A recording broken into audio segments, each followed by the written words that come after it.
about to hear are founded upon a fictitious character but are based on true accounts. This is the story of a mischief-maker by the name of Luke McGlue. The character in these stories transcends from the perceptiveness of their personality the way the character might have perceived the realization of his times. In the mid-1800s, the people of Dodge had a fictitious person, a person they could blame for all sorts of mayhem. His name was Luke McGlue. He was credited with many devious deeds. These wily deeds were concocted out of the antic minds of the first settlers of Dodge City.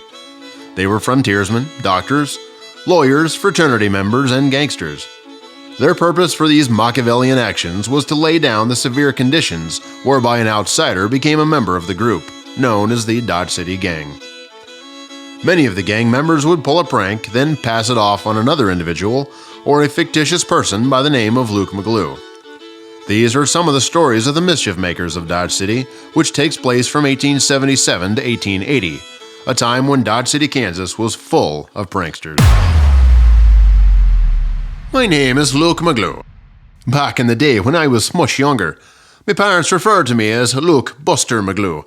I guess he earned the nickname Buster when I tumbled down a set of stairs and emerged unharmed. Those types of falls were signified in my days as busters, so I became known about my household as Buster McGlue. In fact, on many occasions when my parents would express their disappointments with me, prior to a good licking, they would yell out, "Buster McGlue, where are you?" That was my signal to run or hide, which usually resulted in a good buster. My father told me McGlue came from a noble Irish name. He said I was a direct descendant of the ancient MacDonaghy clan, meaning the son of Dawn of the Mountain, who were an ancient and once powerful clan in Northern Ireland. The family territory comprised of the county of Down and the southern portion of the county of Antrim. My mother told me that the first name was derived from the Latin name Lucius, and it means the bright one. I was born in Illinois. Being of Irish blood, I had a real flair for adventure, so I moved out west. Most people who know me say I'm easygoing and a modest man. I landed my first job in Kansas. There in the early 70s, I began buffalo hunting along the Arkansas River Valley. I spent most of my time in and around Dodge City, right before the railroad arrived in September of 1872. Dodge City, back in the early days, earned quite a reputation for itself. The town site was given many names over the years, from the wickedest city in the west to the beautiful bibulous Babylon of the frontier. Dodge City, Kansas started out in 1872 as a wild outpost of buffalo hunters and soldiers, small in numbers but marked by many violent deaths. It only took 10 years for Dodge City to build the wicked and wild reputation it had held since the town's beginning. The city's population of 500 that first year was due almost entirely to the buffalo trade. The buffalo hunters and the soldiers from Fort Dodge came to makeshift settlements to buy supplies, drink, and to get away from their boredom. I remember Dodge City well. It was no less famous for its mischief makers than for its gunslingers. It was men like me who were seldom willing to let bad enough alone. I loved being a prankster, a mischief maker. To be a prankster like me, a man needed a mischievous sense of humor and enough imagination to dream up practical jokes. I grew famous in Dodge City for my great imagination when called upon. I could dream up many hoaxes to play on individuals about town. I learned this skill on the American frontier. It became a custom for me to make a joke when anything unpleasant happened. This was a practice that took much of the sting out of my isolation, or the loneliness that I felt along with some of the hardships and difficulties I experienced from frontier life. I've always believed that laughter is man's best medicine, especially on those empty plains infested with hostile Indians, rattlesnakes, stinking skunks, angry wolves, horse thieves, and gunmen. The frontier was a place where much bad could happen to a man, like cholera and smallpox. These epidemics would sneak up on you like an elephant sneeze after a good drinking, which only was remedied by a good measure of laughter. Even in a booming town like Dodge City in the 1880s, there was a need for amusements, especially when a man got bored with a little to fill his spare time. As soon as I arrived in Dodge City, I had everyone figured out, from the mayor down to the bartenders in the saloons, not including some of the dancehall girls. I could win those girls over easily with a light touch of a sly joke, with me quick and clever mind. The best I can remember, I arrived in Dodge City in 1872 and soon joined up with a few members of the Dodge City gang. The Dodge City gang equaled a group of lawmen and business leaders who accommodated the Texas cowboy in their rowdy behavior. It happened to be my first day in town, so I crossed over to the south side of the tracks and sat on a bench in front of the Lady Gay Saloon. Next to me sat an old-timer. He said his name was Smiley, but from the look of him he had no need for a dentist. Smiley's eyes were severely bloodshot. He appeared as if he had spent most of the night in one or all of the 16 saloons. Even though he seemed to be in a stupor of a mood, he roused up and gave me a howdy. "Howdy, mister," said Smiley with a toothless grin. The grin grew over his face like a lazy teacher's checkmark, the faded red ink stretching up into his bloodshot eyes. "How about yourself?" he asked. "Oh, God, I've become a mudsill, and I must pray to the man above for my own convictions," replied Smiley, as he looked up and pointed to the sky. "I've gone up the spout and living in ruin. I just ask the Lord to forgive me and to teach me how to fly, because I cannot soar without wings. All I ask the Lord is for some food to put on the table, nothing else. The booze I'll buy myself." "Smiley, don't throw up the sponge now," I said. "You're just drunk. All you need is a little shut-eye." "Are you absolutely sure I'm only drunk?" asked Smiley. "Yes, I'm sure of it," I said. "Well, that's a relief," replied Smiley. "I thought I was a cripple." "It's me legs. They don't work when I tell them to. Neither my hands nor my fingers work the way they should. It's like my brain is telling me what to do. Whether or not my body is listening is a different story. I can feel it moving. I can feel it doing what it wants. I can't stop it." "Well, Smiley, do not worry so much. The rest of the world is like your brain. It does as it pleases," I said. "It's like a blind man who walks into a hardware store, lifting up his seeing-eye dog and swinging the dog's head around just so the blind man can see what's in the store." "That makes no sense." "That don't make no sense at all," replied Smiley. "What does that mean?" he asked. The longer Smiley and I conversed, the more I became convinced that Smiley had become a lost soul. He took to the passion for a swift drink to alter his mind. He wanted to set things right, but was unwilling to risk the vulnerable. Smiley wanted nothing more than to continue spending more time in the valleys of life than on the mountaintop. He was simply stuck in a perpetual cycle of pain, reliving his mistakes while dreaming of a better life.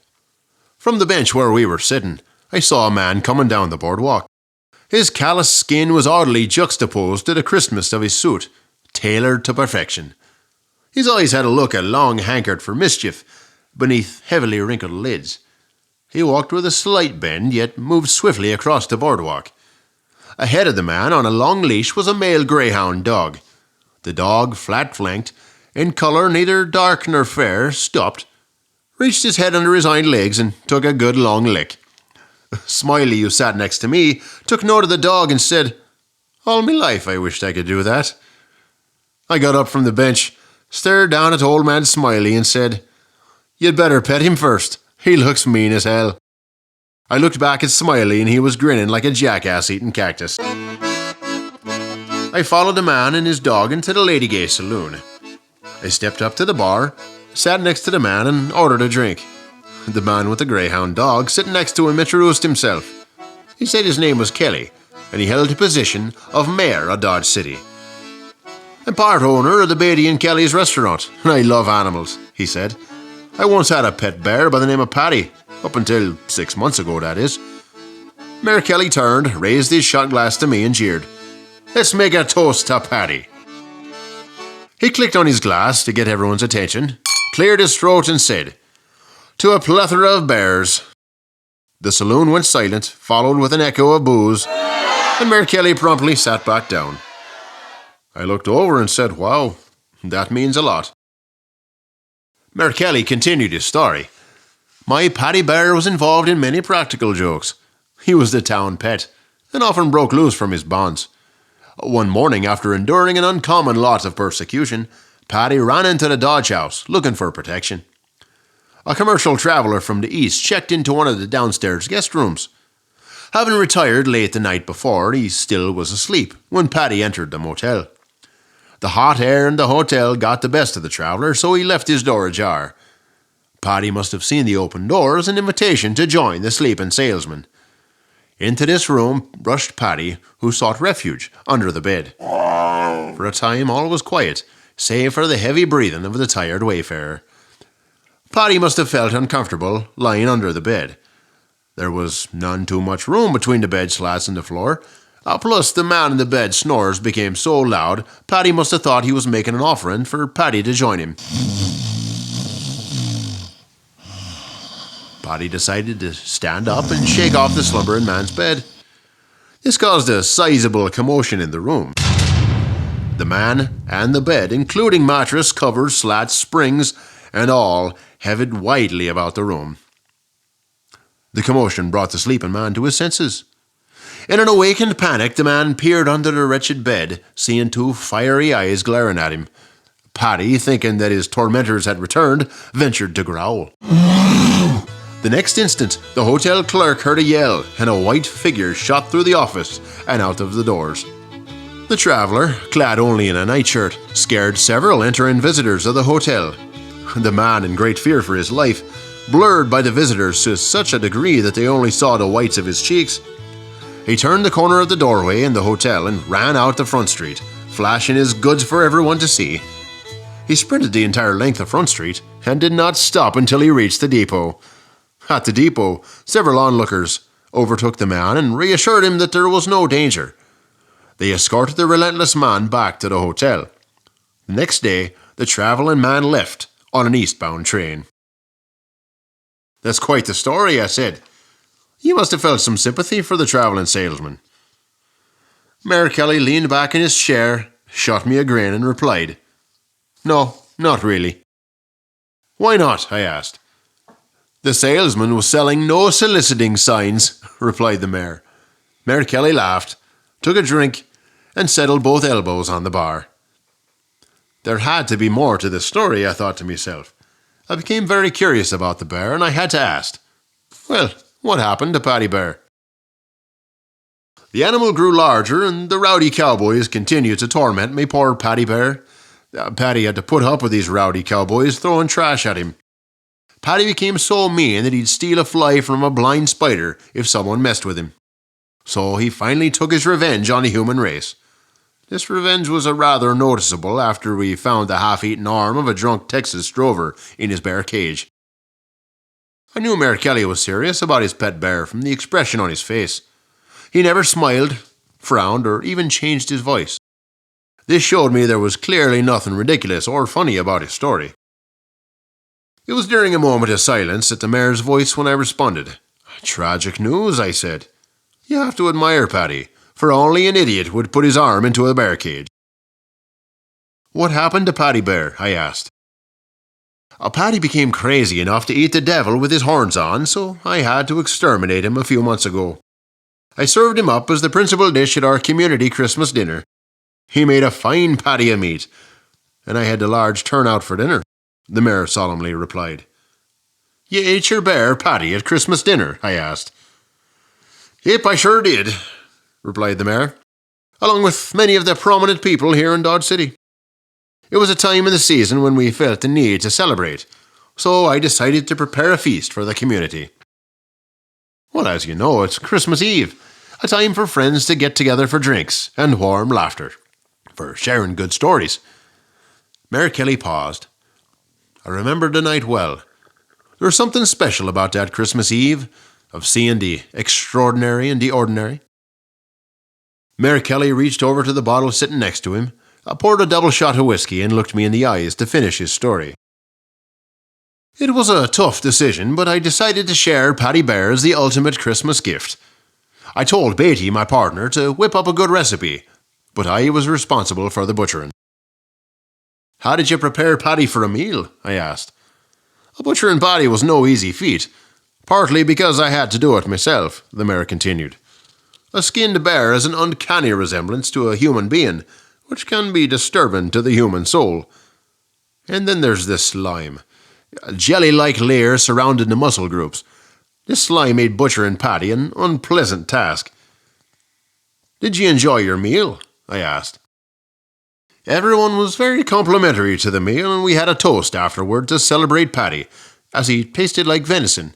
"Only sweeter," replied the mayor. "You know," Kelly said with amusement, "I never got up enough nerve to get married, although I do have a fondness for a singer who I met at Camp Supply. I always thought of women as a silver saucer into which we put our golden apples. I have 3 pets at home which answer to the same purpose as a wife. I have a dog that growls at me every morning, a parrot that swears all afternoon, and a cat that comes home late at night." "Well, Mayor," I said, "I'll have to agree with you about the marriage thing. You just never know which way the pickle's going to squirt, especially when it comes to women." Mayor Kelly further explained, "The citizens of Dodge City call me Dog Kelly on the account of my dogs are always around me. This was at the time when the greyhound seemed to become somewhat aroused by the dance hall girl that stood next to the mayor. The dog's nose had become deeply embedded in the back side of the girl's knee socket. Yet it was not the dog's nose causing the excitement. It was what had given rise in the male appeal of desire which caused my attention. I stood ready to act quickly if the dog decided to relieve himself. I would simply give the dog my boot while I rescued the dance hall girl's leg. I could tell by the dog's salivated look that he was not pleased to experience me boot over his intended lunge. The dog was so angry with me that he began getting his teeth like he could bite the sides off a 6-gun. The mayor noticed my fashionable intervention. He reached down and pulled the dog back before he presented his business. Dog Kelly then glanced up at me and asked if I would take his dog out back behind the saloon. I agreed to do so, thinking that I had become plumb weak north of me ears to agree to take this dog outside. The dog was so mad at me, he would have bit himself if I would have let him. I took hold of the leash, moved in the direction of the front door, with the dog slightly ahead of me. It was when the dog and I had reached the outside boardwalk when a man in a black duster inquired about the dog. He asked me if my dog bites. I said no. The man reached down to pet the dog. The dog bit his hand. The man screamed out in terror, saying, "You said your dog did not bite." I smiled back at the man and frankly declared, "That dog is not mine." The man acted angry with me. His face clouded in rage like he'd grasped on a hot coal. He then reached for his sidearm. I wasted no time disappearing down the boardwalk and into a side alley, narrowly escaping the barrel of a smoking 6-gun. I found myself hiding in the shadows of the alley. I stood flat with my back braced firmly against the outside wall of the building. Then the unexpected occurred. A dog began barking at me from the street. I peered out from my hiding place and found Dog Kelly's greyhound. The dog looked ornery. His underjaw stuck out with his teeth shining while he barked at me. The dog had exposed me. I glanced out a second time to see the man in the black duster heading in my direction. He held in his right hand a bloodied Colt revolver. I heard the man say, "So this is where you're hiding," as he swiftly moved in my direction. I listened to the sound of his boots hit the solid wood planks. His spurs clinked with every pace of his footsteps.